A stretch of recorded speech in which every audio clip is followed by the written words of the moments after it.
People in Russia, they want to be part of a global culture, of a bigger conversation. Придумывать самую крутую рекламу. It was pretty sweet. За время, которое тебе дали. Пиздец.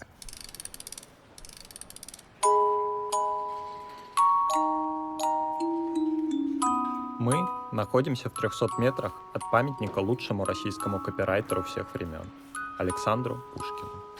На крыше рекламного агентства с красивым русским именем «Слава». Но ни этого, ни многих других заметных в России агентств сегодня бы не существовало без одного короткого, но очень яркого периода в истории нашей рекламы. Как раньше пачками привозили иностранных архитекторов, так в начале 2000-х в Москву импортировали десятки креативных директоров со всех уголков мира. Их взгляд на нас, нашу культуру, наши сильные и слабые стороны стал предметом этого фильма.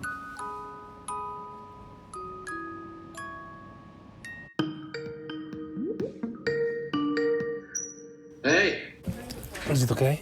Such a good resolution. Hey man, how are you?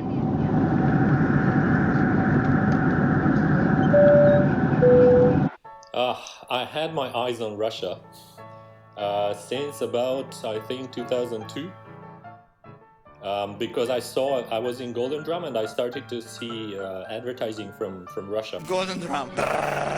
Sexy festival. Then they made me an offer I couldn't refuse. Like, we make you creative director and we hire girlfriends, so I couldn't say no to that. I had a Skype interview with Mihai Koloban, the then creative director of BBDO Black, and it was one of the shortest and fastest kind of interview situations I've ever been in.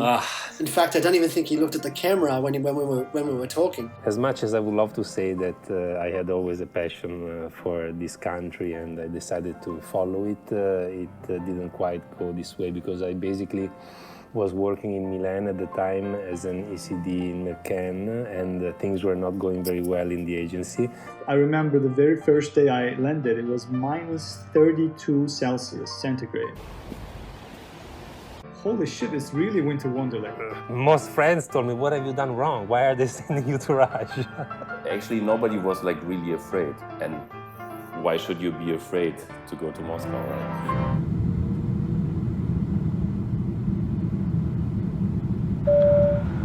People were much more direct about how they feel about things, like what they expect. Like, you can have a very clear conversation in a lot of ways. Because Russians, they do not understand too much, let's say, too much the talk. They are more into the power thing, you know. You have to be like a bit tough like to say something like, I hate this. Like, I really don't like this. When you say the difference in between authority and power, you know, authority is when you know something and you try to say, hey, this is not good because of this and this and that, you know, and try to do it again because of the reasons. So you're showing respect to the person that is saying you the idea, and there's power to say, idiot, do that again because it's shit.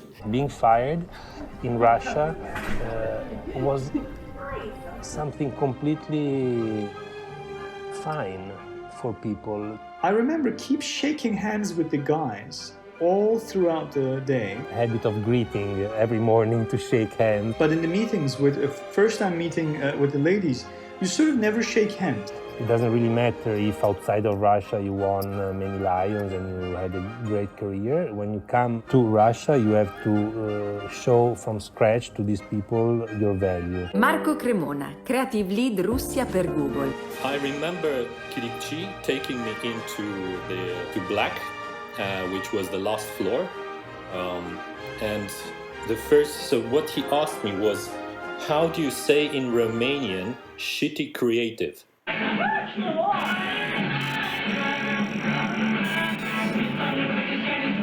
Когда презентация? Типа завтра. Я сказал, окей. Типа следующий день у меня были типа 20-30 идей разных. Люди смотрели, типа, подожди, ты придумала это вчера на сегодня? Да. Сказал, ну, я понимаю, что у вас тоже проблема, наверное, со сроком, как у нас в Бразилии. Какой у вас средний срок на брифинге? Ну, очень мало, типа 2 недели. И для меня это было, ты знаешь, как подарок Дед Мороза, да, типа 2 недели. It was also for me a bit underwhelming to find out that many of the people involved in the creative department didn't really have a culture of what great creative ideas were. Какая идея? Вот первая идея такая. Мы показываем небо, голубое небо, и сказали, нет, это execution. Какая идея? И вот идея, мы показываем голубое небо. Им было очень тяжело, я сказал, да, но если клиент хочет черное небо, какая разница? They were involved in art rather than using art as a means to express the idea. I found a little bit, some of them with a level of stubbornness that they should never have because they believed they were so good.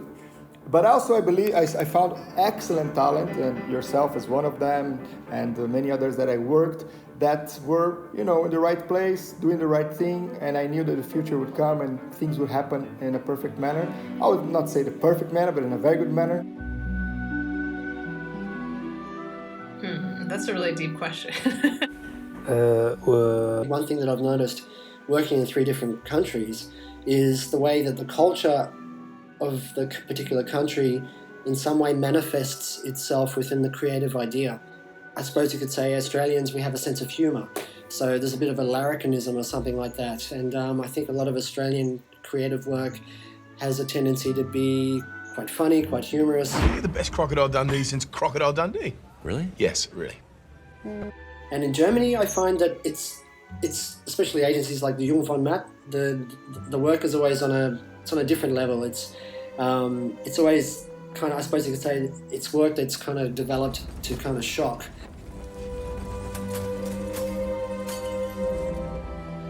If I have to think about an advertising that reflects Russian mentality, I think about something very complicated, very cerebral, very multi-layered. It's the beauty of it that's so complicated. So I'm not sure that there can be a Russian way of doing advertising, right?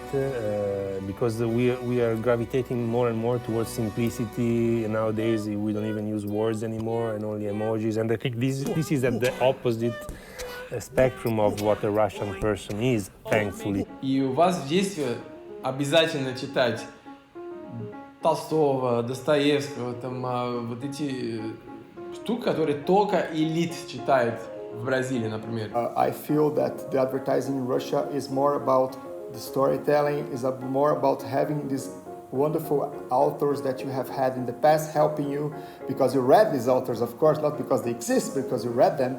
When you go to the Russian underground, you see people reading books. I mean, not one, but a few. You go to the Russian underground in São Paulo, where I live, you see people like doing little games on the phone or mostly chit-chatting, we love to chit-chat. Ваш юмор, он уникален для иностранцев, да, потому что я себе придумал так. Когда ты в Японии, там логика 100% абстрактная. И в языке, и история, как они рассказывают, очень тяжело понять. Да? У них нет будущего, нет прошлого. Все это зависит от контекста. Запад, наоборот, что все логично. Начало, середина, конец. Россия, мне кажется, вы между ними, и у вас есть логика, но не 100%. Поэтому очень тяжело иностранцам смеяться на русскую шутку, потому что там нет конца.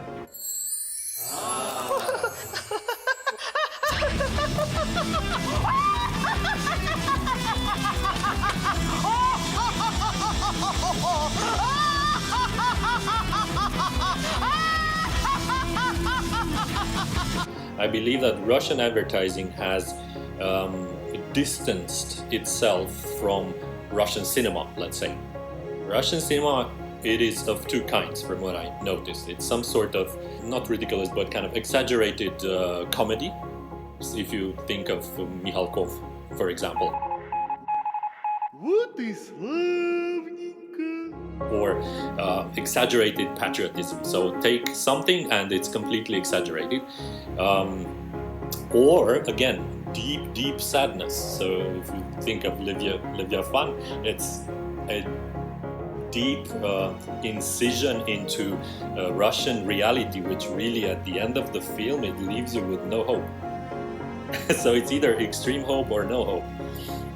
In the middle, it's reality.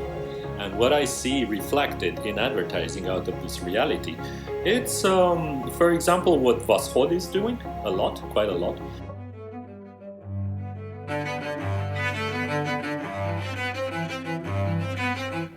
Should advertising adapt to Russians rather than Russians adapt to advertising? I wonder if this is maybe even the solution. I don't know. It would be nice to have a world in which really not only the ideas but even the formats and the channels vary depending on the personality of the people that live in this country. Like in Africa, for example, we are doing formats that are 2 minutes because if you do something that's only 30 seconds, people don't even look at it. И у меня ощущение, что насколько реклама это штука, которая живет 30 секунд. Тяжело русским делать вот это одноразовая штука, да, что это типа никому не приносит пользы, кроме продать в этом флайте. Может быть, именно поэтому тяжело найти талант. Молодые люди, которым интересно делать рекламу, которым интересно продать продукт от Unilever. Над миром микробов нависла новая угроза.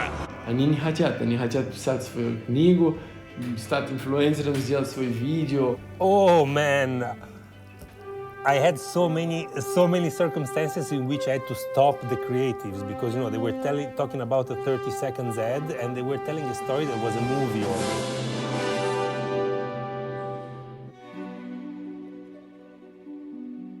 Особенно, когда я приехал сюда или в Киев, было ощущение, что реклама — это искусство, но не с точки зрения создать что-то новое, а типа нужно вдохновление, если у меня нет идеи, то это нормально, что это не процесс, да, копать, найти там идеи, что это просто как тайна, да, что типа может быть будет хорошая идея, может быть не будет. The other thing is that probably being such a young country in the capitalistic scene, the tendency was that when products were put on shelves, they were already sold somehow, right? So I was wondering if maybe some of these people didn't really have rooted in their brains the importance of advertising in this chain of capitalism. But my feeling was that when I got to Russia, that we're spending a lot of money and we're not getting really the best return of investment. The local industry doesn't grow either. There were almost no Russian directors to do advertising jobs. And they sort of showed me like, oh, we did this piece of commercial. And I watched the film. I'm not trying to be cocky over here. I'm not saying like, oh, it's not sort of good or something. But I'm seeing the creative, I'm seeing the production value, and it costs a fucking $1 million.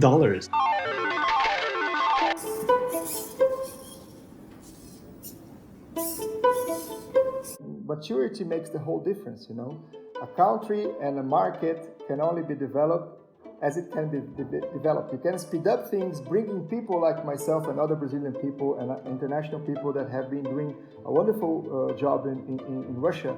But the timing is gonna come in terms of, I would say, improvement. And I think that you guys in Slava and some other like friends and some other people, they're already like a new advertising, let's say, generation that is going to be better, and after you guys will be better and better, and after the other guys, better and better and better. Well, I came at a time where a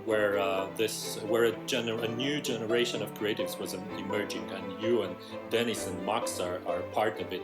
Может быть, 8 или 6 лет, как сменился сильно рынок после того, как были здесь очень много иностранцев, которые сделали вот этот пуш, да, за красота, за хорошую рекламу, за награды, за все. Development that we took, for instance, in Germany for 50 years, I would say in Russia this was just like a very small moment. It's like all going in a time lapse. Since about 5 years, I can see this difference. So there are less foreigners, less imports, let's call them less imports, and hence the local industry has developed, and I think it's good. Мне кажется, что даже несмотря на то, что идея не всегда insightful и сильная, как концепция, концепция, которая даже живет больше одной компании, то уровень execution из агентства skills и craft стали намного лучше. But for Megaphone, we used to work with great directors, and that sort of builds you up on set, talking with them, trying to execute your idea the best way possible. That really sort of grew my attitude on even writing scripts and creating projects.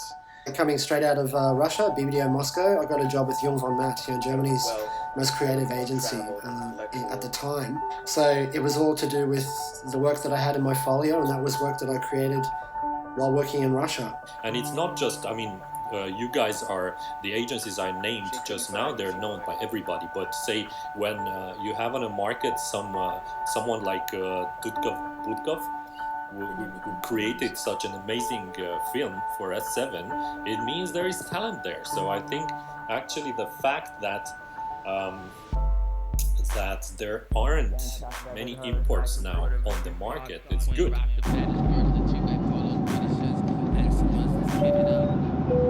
Living in Russia was something that never crossed my mind until I actually went there and I saw how amazing it was, and then it was just I basically just fell in love, and I thought to myself, yeah, this is a place where I could actually work, and I ended up starting a family there as well. It was much easier for me to forge like really deep friendships and kind of have these like close relationships with like my working team. Whereas like here, I feel like everybody's very okay all the time. Everything's just always okay. Like there's no kind of like ups and downs. Like everybody's kind of vaguely fine. How will I feel when I leave Moscow?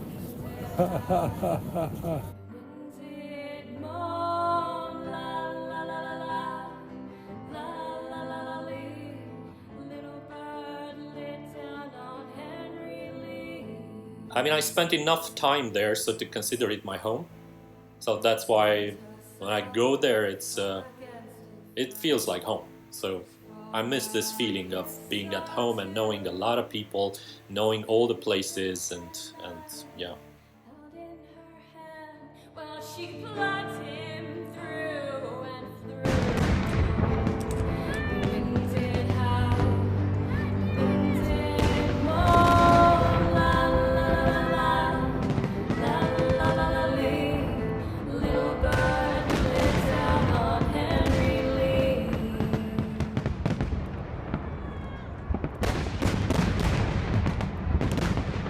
As somebody, when you move to a new country, some of the first words that you pick up are swear words.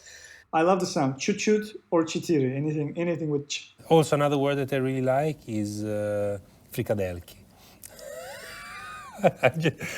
It just sounds great.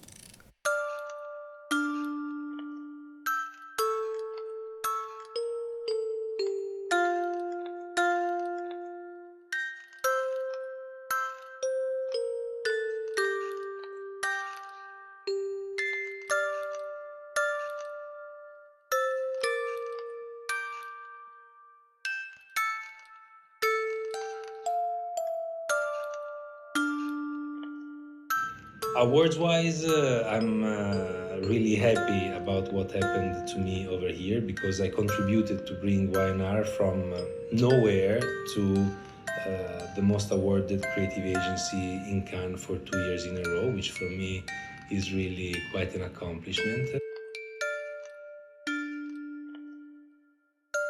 The first time I came to Moscow was in 2006. It was a really hot and crazy summer. I couldn't imagine that it can get so hot in Moscow.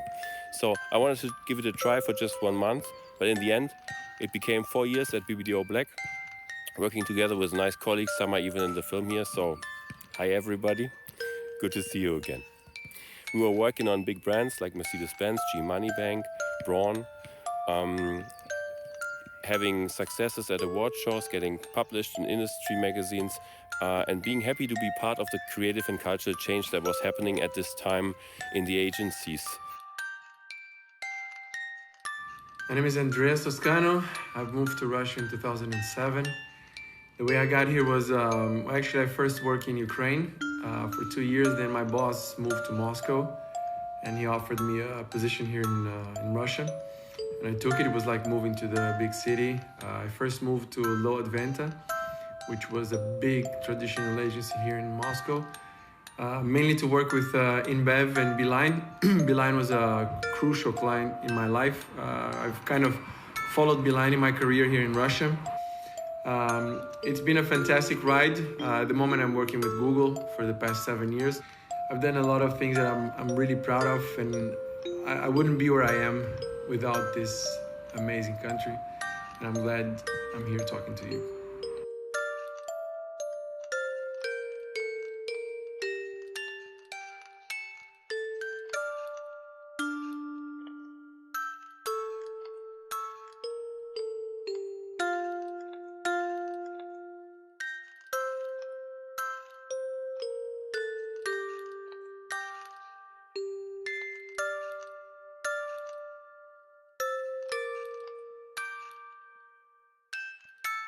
It was a really, really great time, and actually, someday I want to be back. Пока-пока.